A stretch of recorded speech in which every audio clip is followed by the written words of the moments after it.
O apagão de grandes proporções que assolou países da Europa, especialmente Portugal e Espanha, ainda tem as causas desconhecidas, mas a energia está sendo restabelecida em diversas cidades dos países afetados. Mais cedo, fontes oficiais em que Portugal disseram que o apagão teve a ver com um fenômeno meteorológico raro, mas a justificativa já foi desmentida horas depois. O primeiro-ministro de Portugal, Luís Montenegro, lamentou o episódio durante uma coletiva. Vamos acompanhar um trecho da fala dele.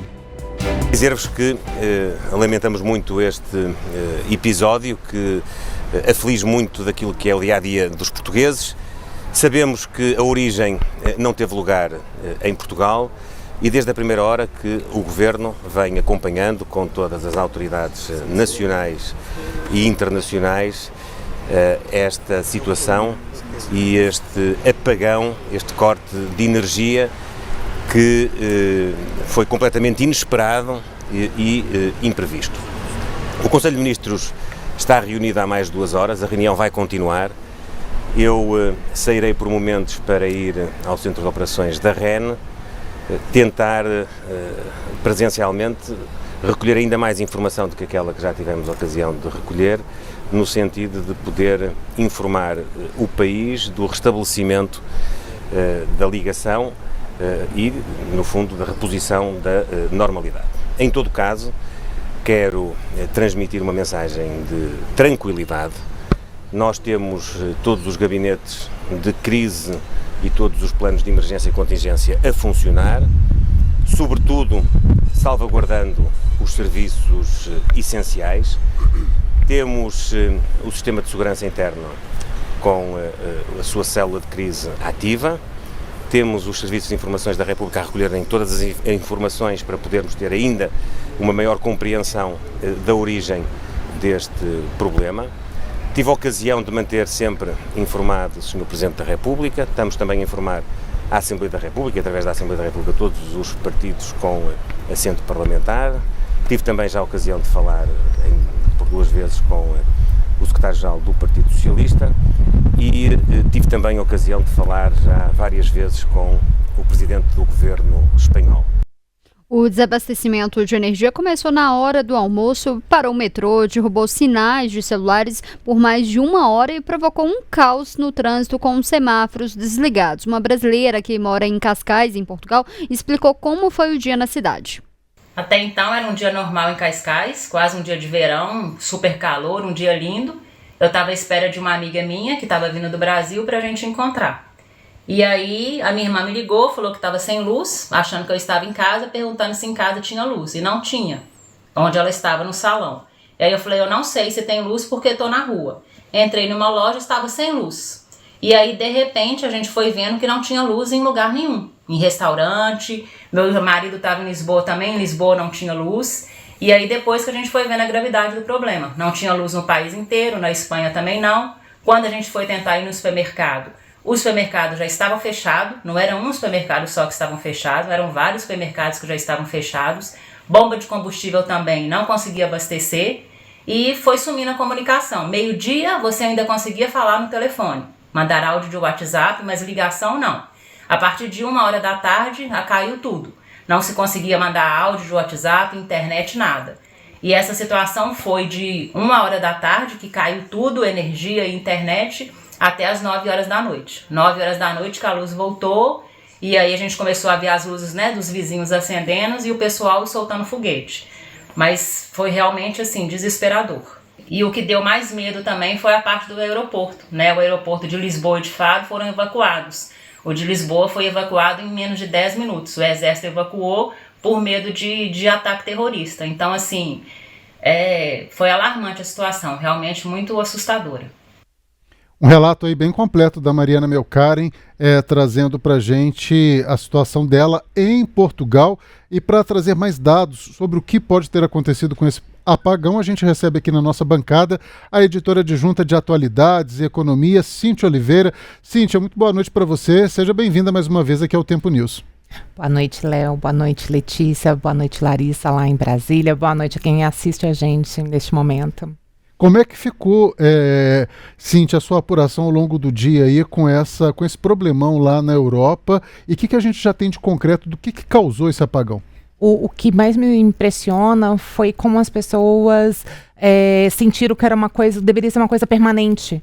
A coisa aconteceu ao longo de algumas horas e elas agiram como se fosse um problema de dias, assim. Eu vi, teve gente que foi para o supermercado, comprou água, mas aí é importante a gente falar um contexto que a Europa vive. Tem uma guerra na Ucrânia, tem várias usinas nucleares e há pouco tempo atrás, o governo ali da União, vários países da União Europeia falaram para fazer um kit de sobrevivência, né? Então todo mundo apavorou, né, nesse momento. Como há alguns dias, alguns países fizeram essa orientação para que as pessoas tivessem suprimentos para 72 horas de isolamento domiciliar, muita gente passou a entender assim, é por isso.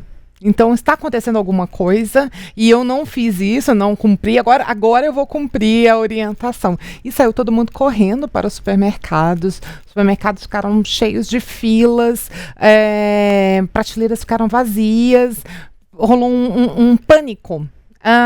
Que para quem viu São Paulo ficar dias sem luz por mais de uma vez recentemente por conta de problemas da Enel, a gente sabe que não precisa ter o pânico. Na verdade, você tem que parar, respirar e nem juntar suprimento. Você tem que até pensar no racionamento do suprimento que você já tem, porque você pode ficar sem geladeira, né? Diferentemente aqui do Brasil, né? Na Europa é muito mais raro essa questão ali de acabar a energia. Exatamente. Aqui no Brasil, mas que a gente teve uma crise, né? Foi chamado apagão, foi ali em 2001, 2002, no governo do Fernando Henrique, né? Que foi uma crise hídrica ali, uma questão ali mais grave. Mas eu lembro perfeitamente do primeiro momento de apagão, quando caiu um raio em Bauru e que tomou conta de mais de meio Brasil. Era uma coisa que era muita novidade pra gente, mas a gente foi aprendendo a lidar com isso, né? Se a gente fica sem luz, a gente só fica pensando assim, por quanto tempo? Deixa eu me planejar aqui.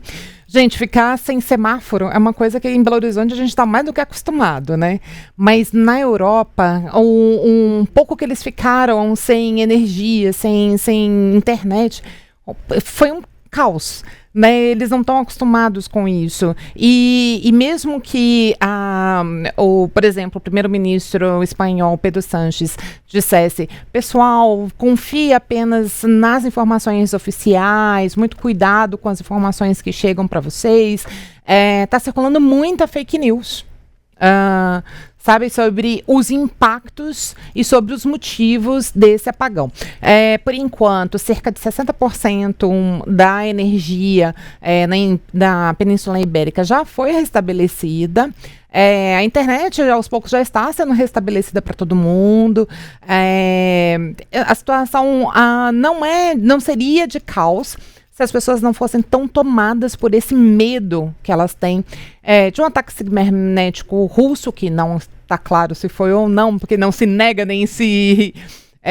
se fala assim, não mas não há uma coisa... a gente não tem respostas. Não há uma resposta clara do governo sobre o que aconteceu. Sabe que foi um problema de uma queda de energia num determinado momento, mas não se sabe o que provocou essa queda de energia. Não se falado até de ataque hacker em um determinado momento, que foi desmentido, que todo mundo já foi desmentido isso, e também houve a primeira explicação, que era um fenômeno atmosférico raro na Espanha, e que teria sido provocado por variações extremas de temperatura.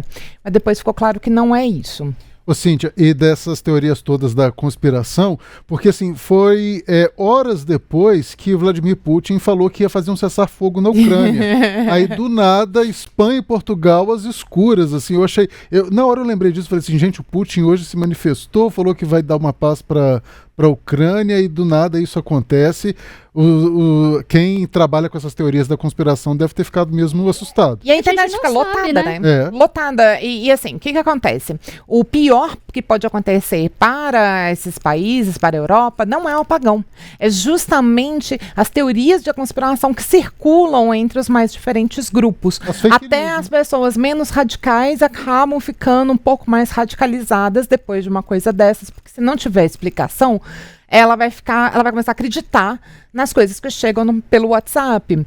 E o que acontece? Com a radicalização de Donald Trump, a radicalização de Vladimir Putin e todas as guerras de narrativas que vão acontecendo pelo mundo, as pessoas podem começar a acreditar que realmente existe um perigo para a Europa.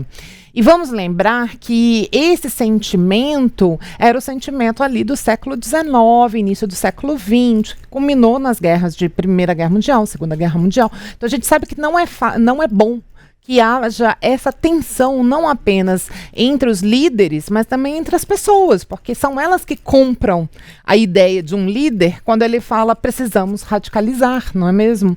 Então, o que precisa agora é os dois governos, tanto de Portugal quanto da Espanha, apaziguar a situação e acalmar as pessoas.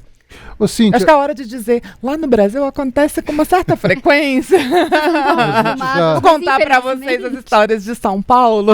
A gente já nem muda tanta rotina. Assim, é claro que as pessoas sofrem, perdem alimentos. E teve casos ali de falta de água também, né? Em alguns lugares em que a energia precisa, a porque eles precisam de energia para tudo mesmo.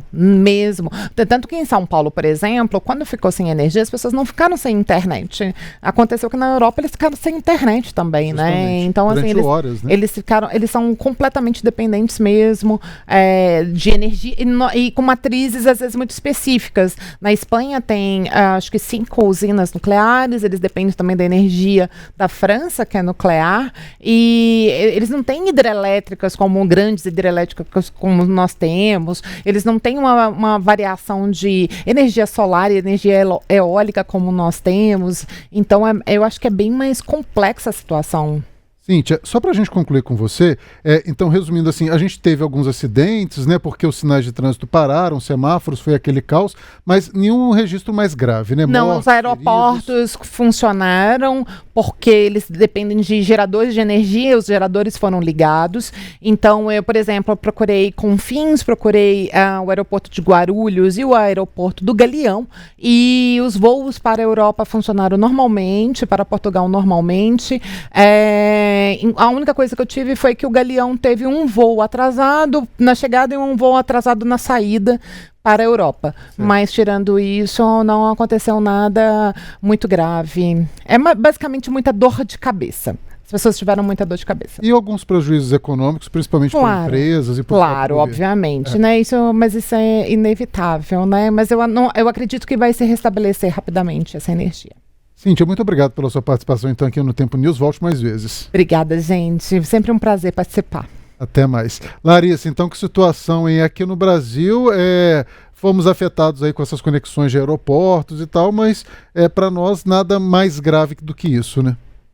Exatamente, e eu acho que a Cíntia, né, deu um panorama do que aconteceu ao longo do dia e também de como as coisas foram se reestabelecendo, mas ela fez um comentário que, a meu ver, é fundamental a gente pensar sobre ele sempre quando esse tipo de evento inesperado e que causa um impacto muito grande, ele acontece, que é buscar acalmar as pessoas, é buscar apaziguar, é buscar unificar as informações, unificar os meios, unificar, inclusive, quais palavras serão usadas para passar aquela informação. E quando eu digo apaziguar, não é omitir, não é mentir, mas é tentar não piorar a situação. Como ela disse, as pessoas já estavam alardeadas por outros motivos, com a velocidade com que fake news, com que notícias falsas circulam. Isso tudo agrava ainda mais a situação. Então, a importância mesmo de os gestores, os dirigentes, unificarem discursos, unificarem um tom para não piorar ainda mais a situação. Eu acho que é algo que a gente precisa trazer também para a nossa realidade aqui no Brasil, para que a situação não fique mais complicada do que o fato em si, né, gente?